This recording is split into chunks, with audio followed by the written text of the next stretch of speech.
Hi everyone, welcome to my sewing studio. I am Lisa from Pink Hollybush Designs, where we talk all things sewing and smocking. I am so glad you are here.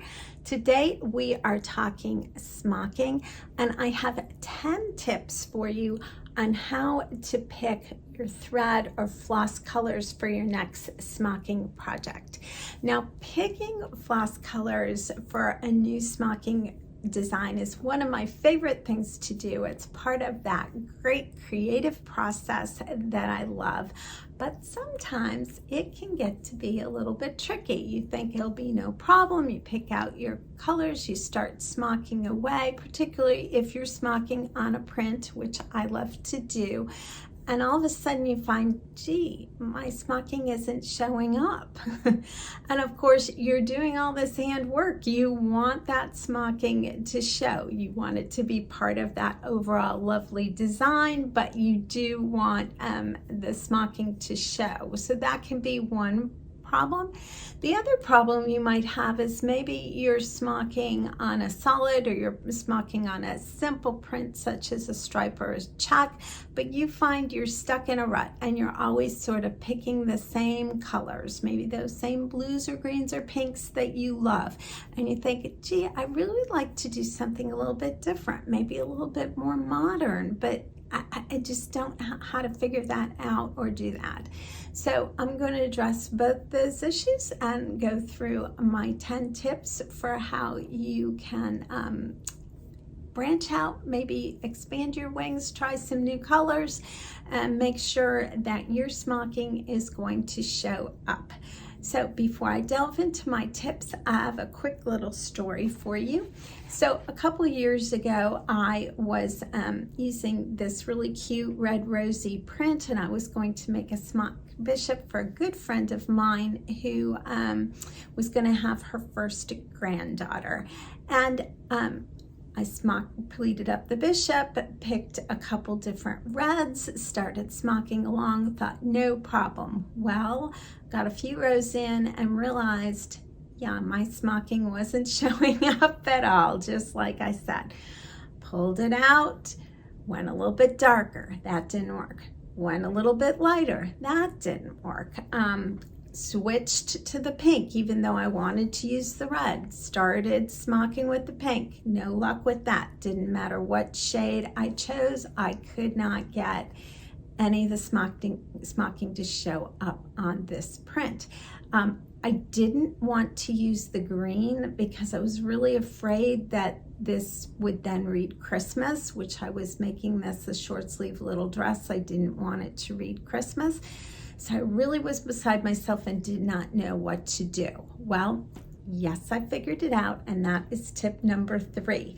So let's go over to my cutting table and I will go through my tips and you will find the answer to how I solved this problem.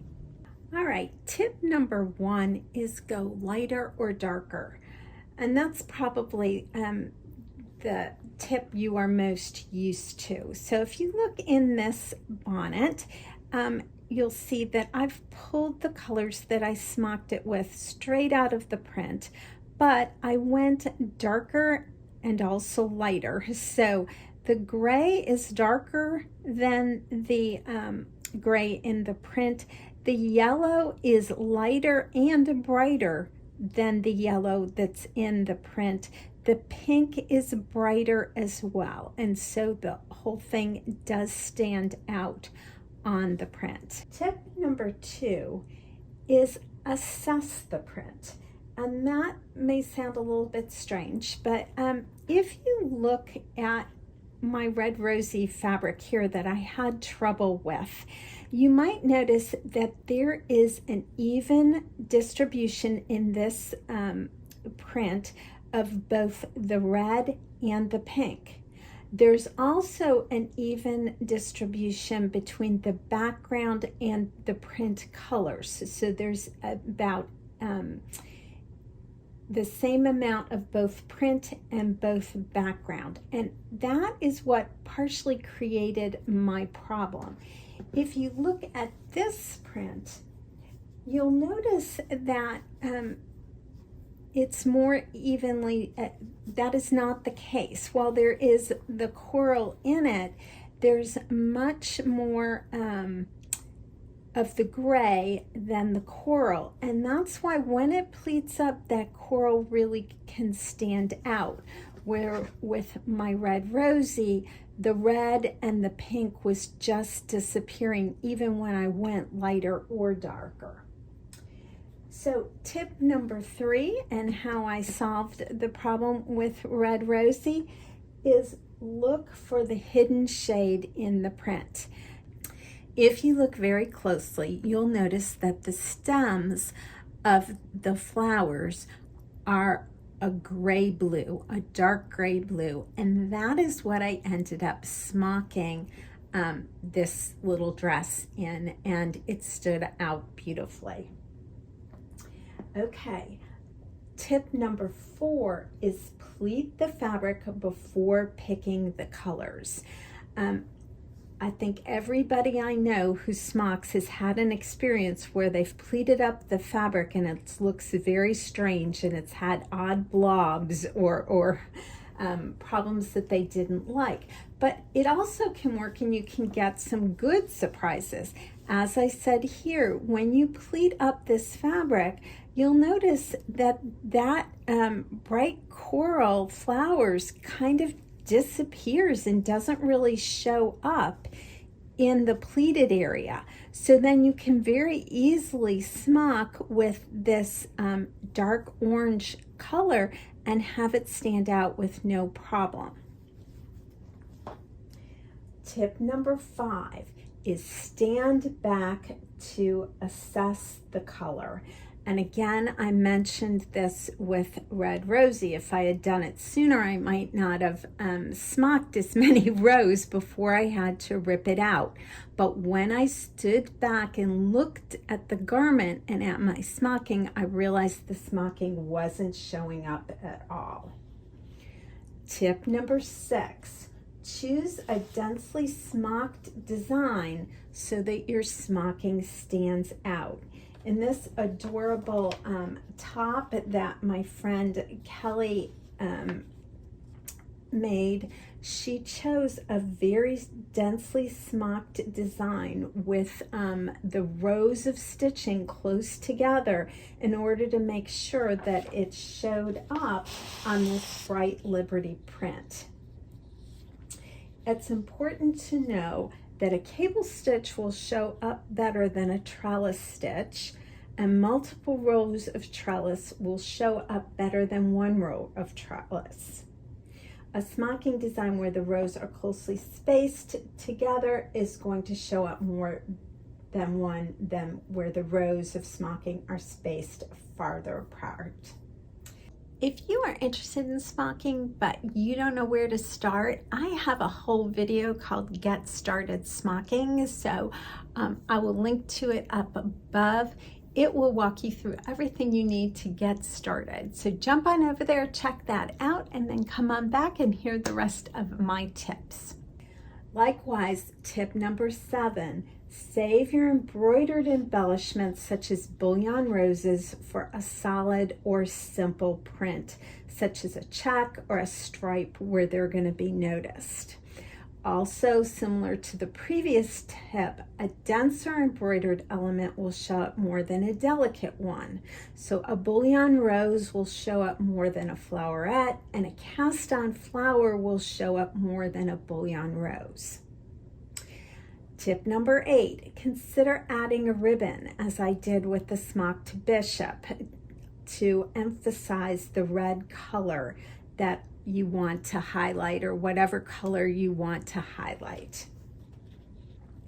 Tip number 9, choose a contrasting color that goes with the print but isn't part of the print. This is especially helpful if you want to use a simple print that's maybe only 2 colors, a stripe or check, and then but you want that design to really pop and stand out. Just as I did with Finley here, where I put the different corals on the gray and white print. You could do something very simple as that. And tip number 10, if you're trying to break out of your box of using the same colors over and over, look to other fabric for inspiration. And what I mean by that is try pulling out some of your fabrics from your stash and just take a look at the colors. This reads as just, simple reds and blues on a white background. But when you look at it, right, this is a brick red, and this is like a pinky coral with the blue. Wouldn't those colors be really pretty on a solid denim blue smocked dress, or maybe a denim blue and white stripe that then you use this kind of brick red, this dark brick, and this peach color? It would just be really different. Here's some other examples. This beautiful Liberty, really different. So I've got this sort of turquoise, but then the other colors here are kind of like a golden mustard yellow. We've got this bright orange, and then this fuchsia. That would be a really different combination if you were trying to smock a solid dress in this color. Here's another example. Okay, yellow and fuchsia on a cream, or if you were maybe doing a solid yellow dress, could you do fuchsias and purples? A little bit different. This is just a simple seafoam green, but again, you could pick these a little bit different pinks and corals and blues to go on it. Sometimes you need to consider smocking with what I'm going to call the ugly color, but that can really make it pop. So again, here you have this print with this green sort of turquoise color, and we have like a hot pink, but we also have these taupe colors. We have this dark purple, and we have this mustard yellow. Maybe just a little touch of this taupe and the mustard where you were concentrating on maybe using the pink and the purple would make for a really effective and fun design. Now, if you don't have a lot of different prints in your stash, consider when you're sewing with something, if you liked the colors, just save a little scrap and have a scrap bag of inspiration.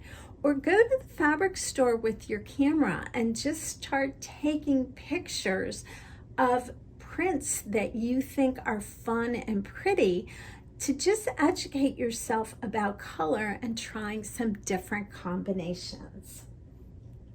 I hope these tips have been helpful for you and will help give you some great inspiration for your next smocking project. If you try any of these tips, please make sure to let me know which you found more helpful, or if you had more tips that have worked for you in picking out colors for your smocking projects. I would love to hear about them in the comments below. Happy smocking!